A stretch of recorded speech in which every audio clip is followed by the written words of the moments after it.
Ndabahaye kaze mwese barundi namwe barundi kaze mukurikira amakuru n'ibiganiro tubashikiriza ku mbonesha kure yanyu mukunda cyane ya Isange TV. Ndabahaye mwaramutse abandi ndabahaye mwiriwe bivanye naho muherereye niteka n'umunezero ntangere byo gusubira kubana namwe abanywanyi mukurikira amakuru n'ibiganiro tubashikiriza ku mbonesha kure yanyu mukunda cyane ya Isange TV. Mwese rero mudukurikira muri ijya nino hatandukanye turabahaye kaze mu makuru yacu tubashikiriza amakuru agaruka ku ngingo nkuru zitandukanye aho twibanda ku mutekano politike, amakuru ajanye n'amagara y'abantu, agateka kazi na muntu ndetse n'amakuru yo ngaha mu makungu. Ndabahaye kaze rero mu makuru yacu rero yo kuri uyu mugoroba agira ashimikire ku ngingo nkuru zikurikira. Amakuru yacu rero tuyahereye mu Burundi. Kuri ubu Prime Niyongabo yavuye mu gacerere atangaje umubare w'ibiziga by'abasoda baguye ku rugamba muri Republika Iharanira Intwaro Rusange ya Kongo, ni mu gihe hari haheze iminsi abarundi bidoga bavuga ko Burundi canke se abasoda b'u Burundi bama baguye muri Republika Iharanira Intwaro Rusange ya Kongo badatangazwa ngo babashe gushingurwa cyangwa se bajanwe ku maziko kugira imiryango yabo igandare. Kuri ubu rero Prime Niyongabo avuye mu gacerere avuze ko haba ibiziga byinshi cyane by'abasoda b'u Burundi bari mu mafirigo kuri ubu batangajwe, ndetse ngo bakaba rero bagomba kujanwa mu miryango yabo bagashingurwa, maze ngo nyuma y'ibyo ngibyo imiryango ikagandara. Murabizi neza ko muri Republika Iharanira Intwaro Rusange ya Kongo umutekano watosekaye. Uburundi bwifadikanyije na Republika Iharanira Intwaro Rusange ya Kongo guhangana n'ujya mugwi wa M23. Perezida w'u Burundi Evariste Ndayishimiye abarundi bamudonze agatoke bavuga ko ngo atari gushaka ko abana b'igihugu cy'u Burundi ngo bogira iteka cyangwa se amahoro, akagomeza akabandanya nyene abajana muri Republika Iharanira Intwaro Rusange ya Kongo guhangana n'ujya muhari wa M23. Perezida w'u Burundi Evariste Ndayishimiye bivuga ko ngo afitanye umubano udasanzwe na perezida wa Kongo Antoine Félix Tshisekedi. No mu minsi heze hari amakuru twatohorejwe n'amasoko yacu ngaha mu Burundi atuberera ko perezida w'u Burundi Evariste Ndayishimiye yohereje abasoda bashika 500 b'u Burundi bagiye guhangana n'umuhari wa M23 bafadikanyije n'igisoda cya Republika Iharanira Intwaro Rusange ya Kongo FARDC ndetse n'imigwi y'abaroberi nka FDLR ndetse na Wazalendo. Kuri ubu rero abarundi bariko baridoga ko abana b'u Burundi bakomeje kugandagurirwa muri Republika Iharanira Intwaro Rusange ya Kongo, ndetse ngo n'ibiziga byabo bikajanwa mu mafirigo ngo ntibabasha gutangazwa ngo hamenyekane abapfuye kugira imiryango yabo imenye ko abana babo batakiriho. Kuri ubu rero Prime Niyongabo avuye mu gacerere aciye atangaza imibare y'abasoda ngo bari bamaze igihe kinini ngo bari mu mafirigo, ibiziga byabo nyene biri mu mafirigo. Perezida w'u Burundi Evariste Ndayishimiye nawe rero kuri ubu ngubu yamaze kubyemerera nyene Prime Niyongabo ngo abo basoda babashe gutangazwa kugira ibiziga byabo bishingurwe, maze imiryango imenye ko abana babo batakiriko. Republika Iharanira Intwaro Rusange ya Kongo rero intambara n'ubundi irarimbanije, turazanye nyine kunyarukiraho nayo tubabarire ukungene byifashe. Turaza kubarira ko muri Republika Iharanira Intwaro Rusange ya Kongo naho umutekano ukomeje gutosekara. Hari amakuru twari twarose mu gitondo atubarira ko muri Republika Iharanira Intwaro Rusange ya Kongo muri Kivu y'ubumanuko hoba hari ingwano zabyise zaduka hagati y'umuhari wa M23 ndetse n'igisoda ca Kongo FARDC. Kuri ubu rero umutekano ngo n'ubundi wakomeje kubiyanga bivanye no kungene nyene abasoda b'u Burundi nabo nyene ngo boba bariko barahagandagurirwa. Umugwi wa M23 watangaje ko utazokwigera usubira inyuma mu gihe cyose ngo Antoine Félix Tshisekedi atarakwemera ko ngo bajya mu biganiro n'uyu muhari ndetse ngo bahabwe uburenganzira. muri Kivu y'Amajyaruguru mu buseruko bwa Repubulika Iharanira Intwaro Rusange ya Kongo niho uyu muhari wa M23 utera uturuka, ndetse bikanavuga ko ngo woba ari umugwi ugizwe n'abanyarwanda. Ni ibintu bivugwa na Antoine Felix Tshisekedi Tshilombo, ndetse abyagiriza leta y'u Rwanda iyobowe na perezida w'u Rwanda Paul Kagame, akavuga ko ngo yoba ifadikanya na leta y'u Rwanda. Gusa mu masoko yacu twatohoje hari itangazo ryasohowe n'ujya muhari wa M23 uvuga ko ngo woba udafadikanya n'u Rwanda. Sibyo gusa kuko na leta y'u Rwanda ihakana ibi byose yivuye inyuma, ikavuga ko ataho ihuriye n'ujya mu wa M23 wama uratuma umutekano wa Kongo utosekara. Sibyo gusa kandi leta y'u Rwanda nayo yagiriza Repubulika Iharanira Intwaro Rusange ya Kongo ya Antoine Felix Tshisekedi Tshilombo kuba ifadikanya n'umugwi w'abaroberi wa FDLR, ujya mu wa FDLR ndetse urimo n'abasize bagize uruhara muri mwihonyabwoko ryakorewe abatutsi mu Rwanda mu mwaka w'1994. Sibyo gusa kuko na raporo y'impuguke za Loni nazo zabigarutse ko zivuga ko FDLR ifadikanya n'igisoda ca leta ya Kongo FARDC nko kubaha ibigwanisho, bakabaha impuzu n'ibindi byose nkenerwa bya gisoda.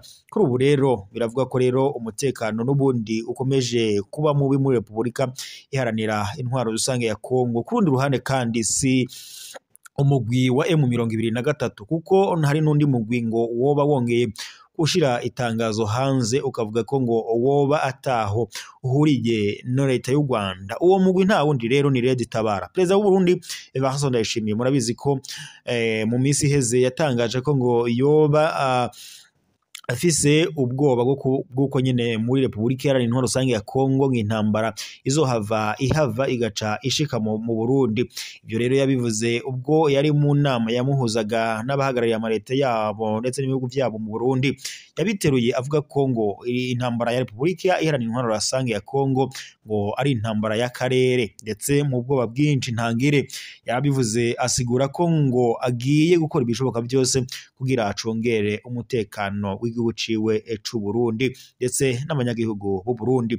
Perezida w'u Burundi rero Evariste Ndayishimiye yama ashinja cyangwa se yagiriza leta y'u Rwanda yobowe na nyakubahwa perezida Paul Kagame, akayagiriza ko ngo yoba ifadikanya n'umugwi wa Red Tabara guhungabanya umutekano mu Burundi. Perezida Evariste Ndayishimiye ndetse byanatumye afunga imipaka ihuza u Rwanda n'u Burundi. Umugwi wa Red Tabara rero nkuko yama wagiriza kufadikanya n'u Rwanda, u Rwanda ruhakana ibyo byose rwivuye inyuma, rukavuga ko naho ataruhara rufise ataruhara nyene u Rwanda rufise cyangwa se rugira mu gufadikanya n'ujya muhari wa Red Tabara wamurahungabanya umutekano muri leta y'u Burundi. Sibyo gusa kuko twaje no kubona itangazo ryasohowe n'umugwi wa Red Tabara uvuga ko ngo ataho uhurira n'u Rwanda, ndetse ngo nta nkunga u Rwanda ngo barutera ujya muhari nyene wa Red Tabara. Turaza rero kubigaruka ko kuri iryo tangazo turibasomere ku buryo bw'idonido tubabarire ukungene byo babihagaze. Tugarutse rero mu makuru ku buryo bw'idonido n'ubundi twariko turavuga ku bijanye n'igisoda c'u Burundi ciriko ciragandagurirwa muri Repubulika Iharanira Intwaro Rusange ya Kongo. Igisoda c'u Burundi rero abasoditsinzi baramaze kugwa mu ngwano ziriko zirahuza Repubulika Iharanira Intwaro Rusange ya Kongo ndetse n'umuhari wa M23. Perezida w'u Burundi Evariste Ndayishimiye arabajanayo abasoda b'u Burundi, abenshi nyene bakagwayo. Gusa Burundi n'abarundi kazi baradonda gatoki Perezida Evariste Ndayishimiye ndetse n'aba etat major mu ntwazangabo bavuga ko ngo banze gushira amakuru ahabona, ngo bakama banyegeza amakuru y'abasoda b'u Burundi bama bagandagurirwa muri Repubulika Iharanira Intwaro Rusange ya Kongo. Mu minsi heze hari amakuru twatohojwe n'amasoko yacu ngaha mu Burundi kubijanye nyene n'abasoda ukungene bajyanwa muri Repubulika Iharanira Intwaro Rusange ya Kongo. Hari uwatubariye ko mu minsi heze ngo hari abasoda bajanywe mu myororo bagirizwa ko banze kujya gufatikanya n'abandi basoda muri Repubulika Iharanira Intwaro Rusange ya Kongo, ndetse bamwe ngo baciriwe umunyororo w'imyaka 20. Ibyo rero byaje gutera ishavu abarundi bakidoga bavuga ko n'abandi bose babajanywe mu Burundi, bavanywe mu Burundi bajyanwa muri Kongo ko bose bagandagurirwayo, ndetse abagandaguriweyo ngo imibare yabo ibitigiri byabo ntibitangazwa. Gusa rero nyuma y'ibyo byose n'ishavu riniga mu Barundi byaje gutuma rero Prime Niyongabo ava mu gacerere atangaza acanyene Prime Niyongabo nyene bivuga ko yahawe uruhusha n'umukuru w'igihugu Evariste Ndayishimiye. Ico rero ngo yavuye mu gacerere acatangaza ibitigiri y'abasoda b'u Burundi bamaze kugwa muri Repubulika Iharanira Intwaro Rusange ya Kongo, ndetse hari n'amakuru twe twarose ejo bundi mu masoko yacu yadutohoreje mu Burundi.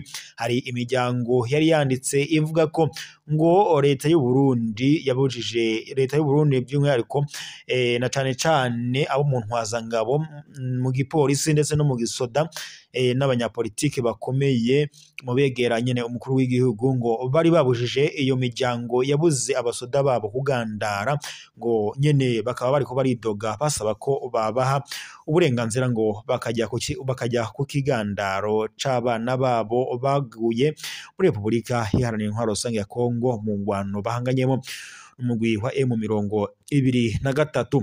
Prime Niyongabo rero atagufyina kuri ubu nyene avuye mu gacerere aciye atangaza ukungene ibitigiri by'abasoda b'u Burundi baguye muri Repubulika Iharanira Intwaro Rusange ya Kongo, ndetse n'ibiziga ngo byari bimaze igihe kinini biri mu mafirigo by'abasoda b'u Burundi bose bajanywe ahabona.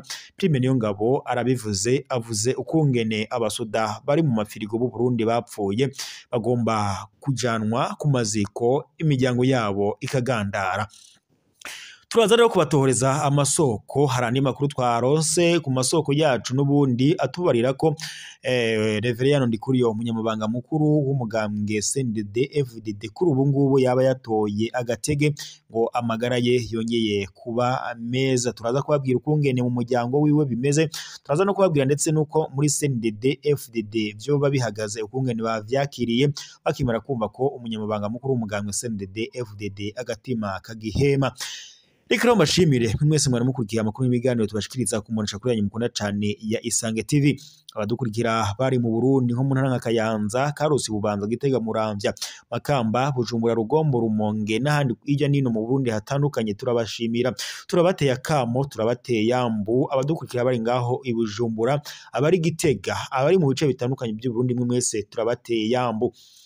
Nitwo kwibagira kandi abadukurikira bari mu bihugu bibanye nk'u Rwanda, namwe mwese tubateye yambu. Abari muri Uganda, abari muri Kongo, abari muri Tanzania ndetse n'ibindi bihugu bibanye bitandukanye, tutibagiye abadukurikira bari hakurya y'amazi manini nko bihugu vya Amerika, Australia ndetse n'Iburaya. Mwese tubahaye yambu kuba mwishita, kandi turanabishimira kuba mukurikira amakuru n'ibiganiro tubashikiriza ku mbonesha kuri yanyu mukunda cyane ya Isange TV. Reka rero mbashimire mwese mwari mudukurikiye mu makuru n'ibiganiro tubashikiriza. Amakuru yacu yo nagasaga, mukomeze kugira umugoroba mwiza kandi Imana ikomeze kubarinda.